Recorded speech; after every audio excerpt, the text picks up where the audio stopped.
Hey everyone, welcome back to Read and Reread. I'm Angelia, and today is time for Friday Reads.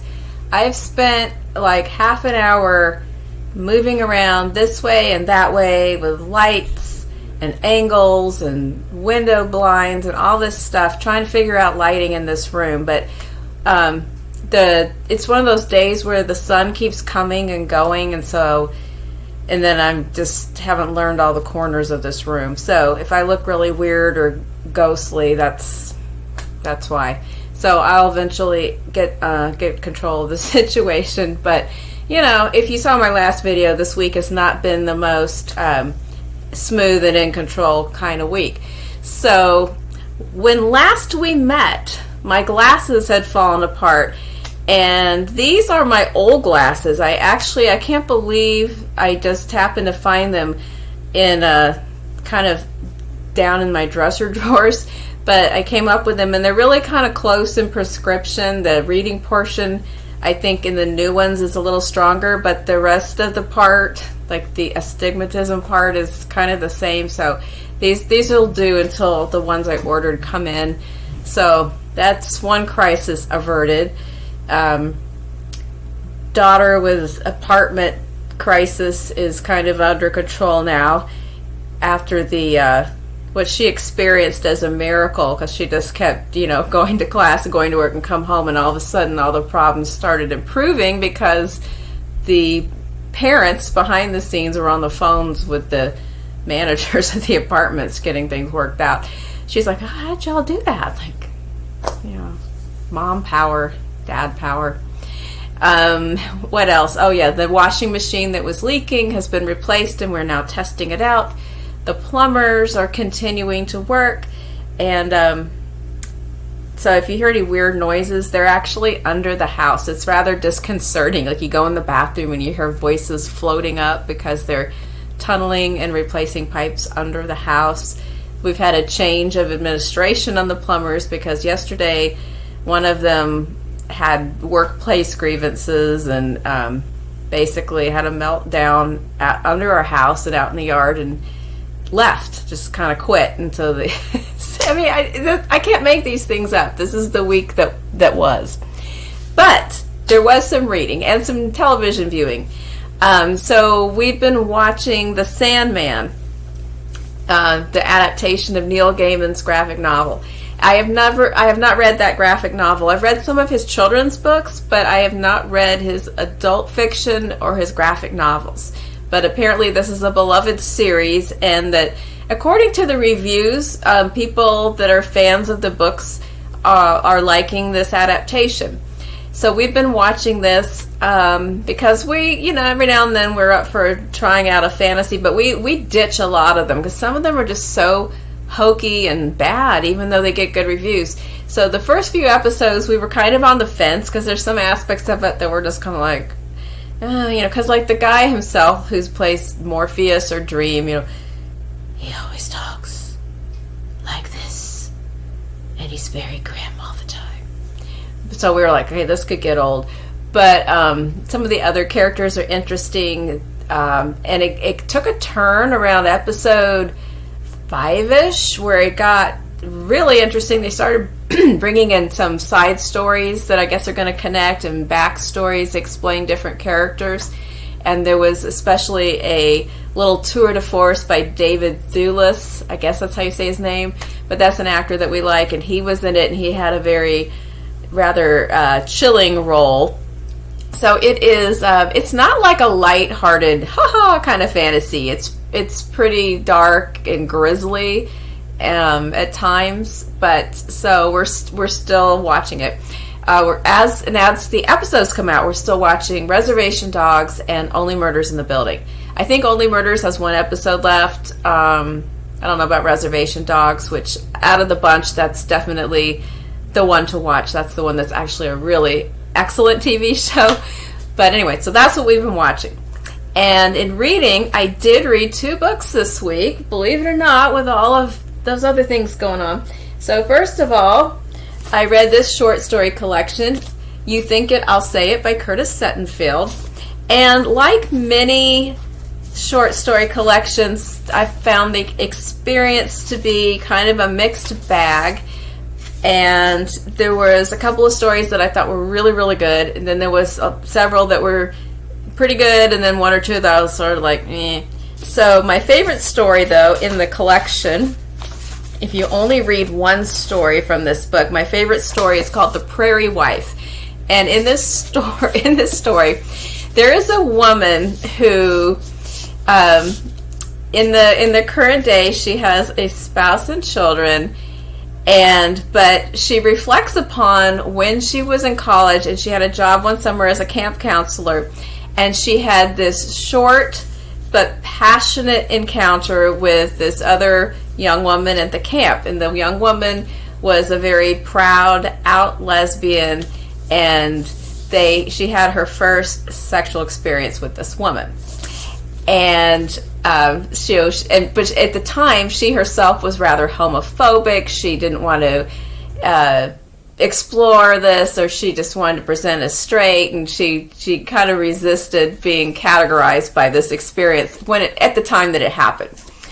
But in the current day, the young woman that she had the affair with is sort of she's the Prairie Wife, which is a celebrity, kind of like the Pioneer Woman, where she has like a TV show and podcasts and stuff, and she's very homey, Christian, right-wing, has little cute euphemisms for swear words, and, cozy recipes, and has this strong following from right-wing and evangelical fans. And she and a co-worker take great delight in following the Prairie Wife and imagining how she could drop a bombshell on her with her revelations of their past experience.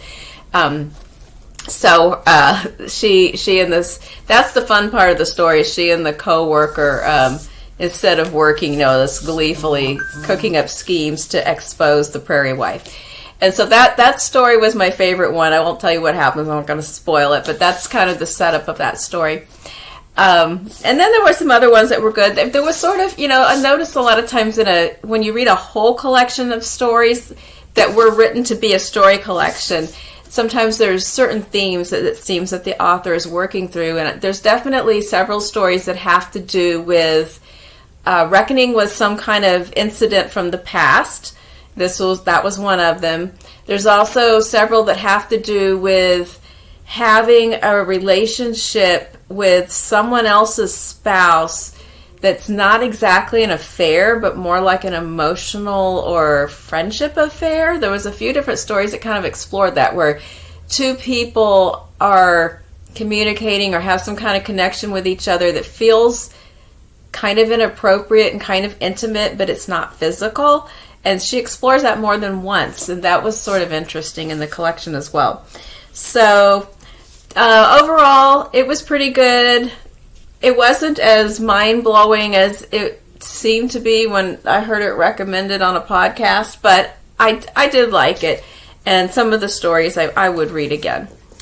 Then, though, here's the winner of the week. Then I finally started reading some books from the Booker Longlist now that the embargo on new books has been lifted in my household.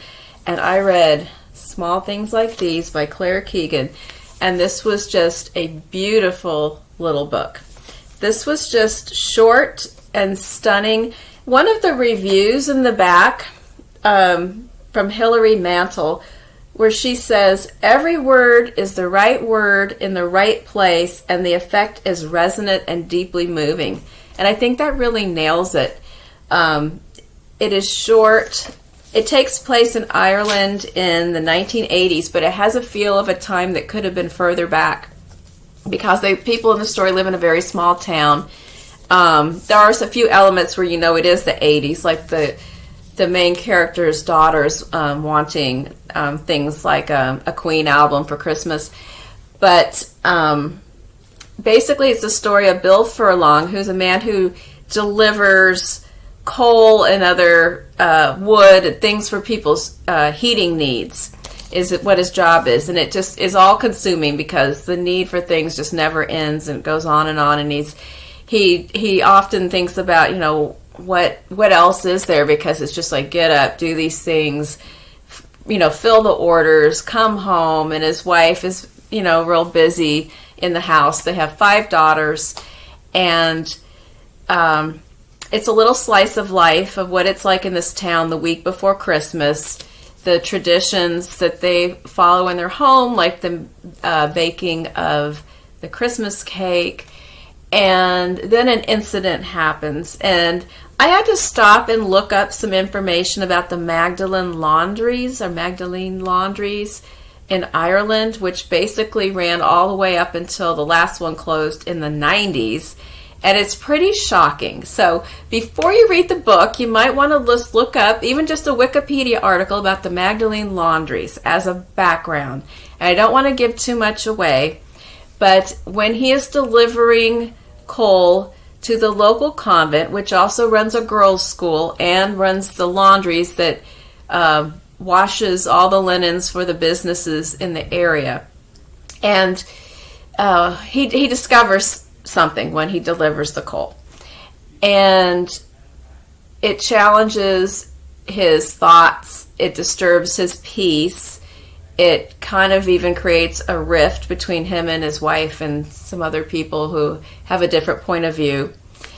And it brings up a lot of things. And I think there's a lot of things that stick out, but there's one point where he's asking his wife if she knows about some things that he has sort of stumbled upon, and she says, "Where does thinking get us?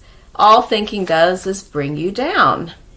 If you want to get on in life, there's things you have to ignore so you can keep on." And so that's one of the main conflicts that Bill Furlong faces is, do you ignore things so you can get on, or do you have to do something about them so that you can live with yourself? So I can't give too much else away because it's a very slim volume, but it is beautiful. I'm going to read it again. As soon as I finished it, I thought it went too fast and I need to go back and do it again. So that was just exquisite. And I don't know where it will land in terms of it's on the long list, but short lists and winners because it's so slim. But it was really a beautiful little book. I'm going to read next Siren Queen by Nevo, because I've had it ready here for a few weeks and I'm kind of excited to read it. So I'm going to read that. I have ordered The Trees by Percival Everett, so that'll probably be my next book or read unless I find something at the library. So I'm going to go join my new library and see what they have, and if they happen to have any of the other titles available, or I might put some on hold. But meanwhile, I'll give Siren Queen a whirl and see how that goes. So next week I'm planning I'll have an August wrap up and TBRs for September. So I want to read some more Booker titles, and also I have an idea for my own interpretation of Shorty September that I will be sharing very soon. I'm going to do something a little different than what I've seen some other people are planning to do. But anyway, that's what's going on. Let me know what you've been reading or what's in store for you this week. Here we are at the end of August. I can't believe it. And in the house. This library's almost done. I got to put some stuff up on the walls, and I will eventually do a bookshelf tour. But for now, have a great weekend, and I'll talk to you soon. Bye-bye. Please like and subscribe. Bye.